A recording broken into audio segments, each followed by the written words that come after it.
Ayan guys, welcome again to my YouTube channel. Ngayon, gagawa tayo ng masarap na pichi-pichi. So, ayan guys, ito yung aking mga kailangan dahil napakasimple lang naman yung ating kailangan. So, ito, nagadgad ko na guys yung ating kamuting kahoy. So, ayan, blender ko yan para mas pino kasi kung ito lang yung gamit natin guys, medyo ganito siya kalalaki. So, ayan. Blender ko para mas pino. Then, maglalagay din ako guys na ang gatas na powder milk. Yung powder milk guys, pwede na kayo hindi maglagay. Ako gusto ko lang para mas malasa. Tapos, maglalagay tayo ng sugar.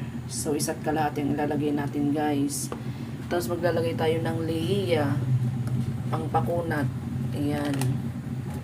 Yan, lay water, tapos vanilla SX. Tapos, maglalagay din tayo guys ng water.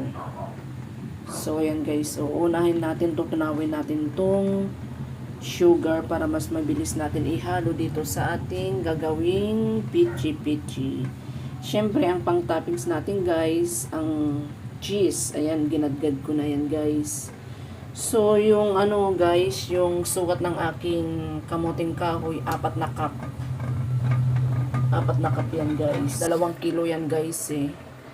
So, maglalagay ako guys ng tubig, 3 cup. Ayan, 3 cup na sukat ko na siya dyan. Nasukat ko na. So, gagawin natin, ilalagay na natin yung ating sugar para matunaw na. So, ayan, mag-i-start na tayo guys. Ayan, unahin natin yung ating sugar.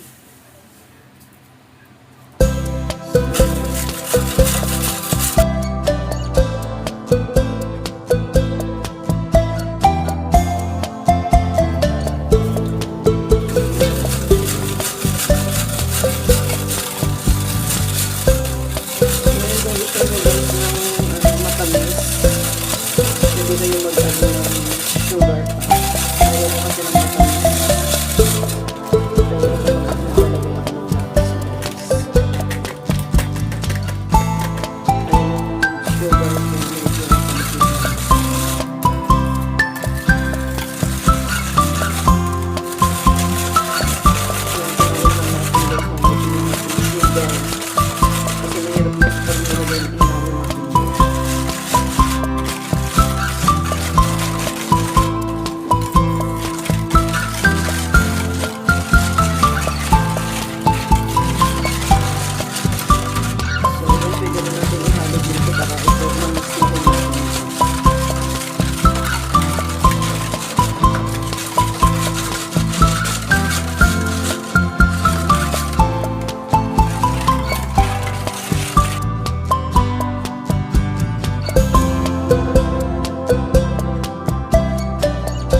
aking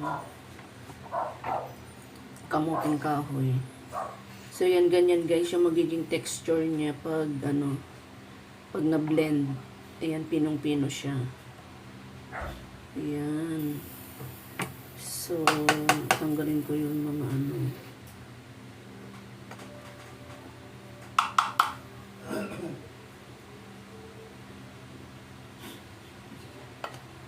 Ayan, din maglalagay na tayo ng leya. Para yung ating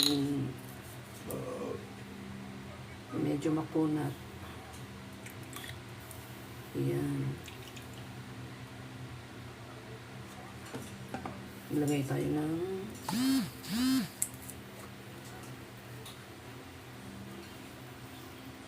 oops. Then, maglalagay tayo guys ng vanilla. Yan. Para mabango yung ating pichi-pichi.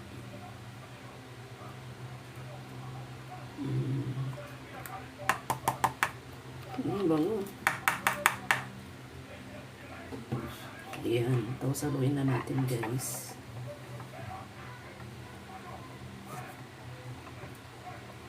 Yan, ganyan lang ang ating ang ating ingredients sa paggawa ng pichi-pichi.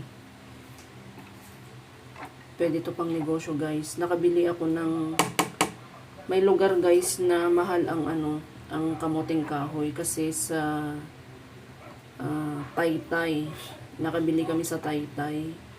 1 kilo 35 pesos. Pero yung naglalako dito sa amin, dito sa Pandi, nakabili lang ako ng 20 pesos 1 kilo.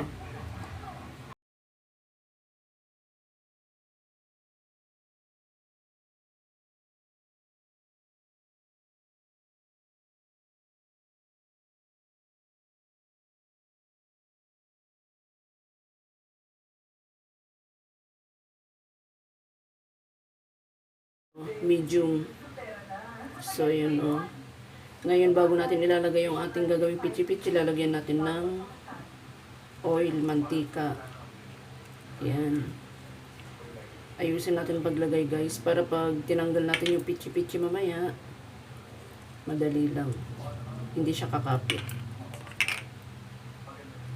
Yan, i-grease natin ng oil.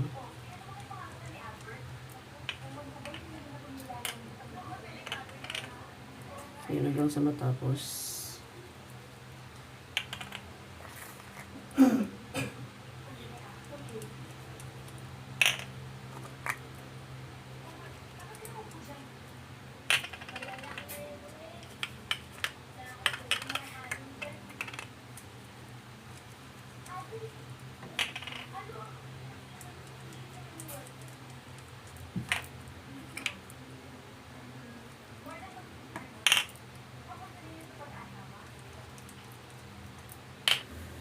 So, ayan guys, maglalagay na tayo dito sa ating mga molde.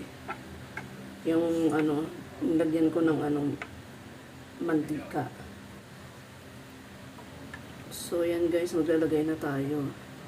Pero bago kayo maglagay, kailangan yung ating steamer mainit na. Para pag nalagyan na natin, kumukulo na yung steamer. So, yung maglalagay na tayo guys dito sa ating molde. So, nilagyan ko to guys ng mantika. Para pag tinanggal natin,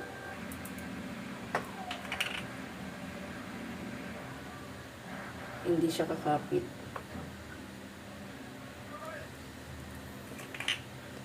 Yan tip ko sa inyo guys, mas maganda kung na blend yung ating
guys yung aking cheesy pichi pichi.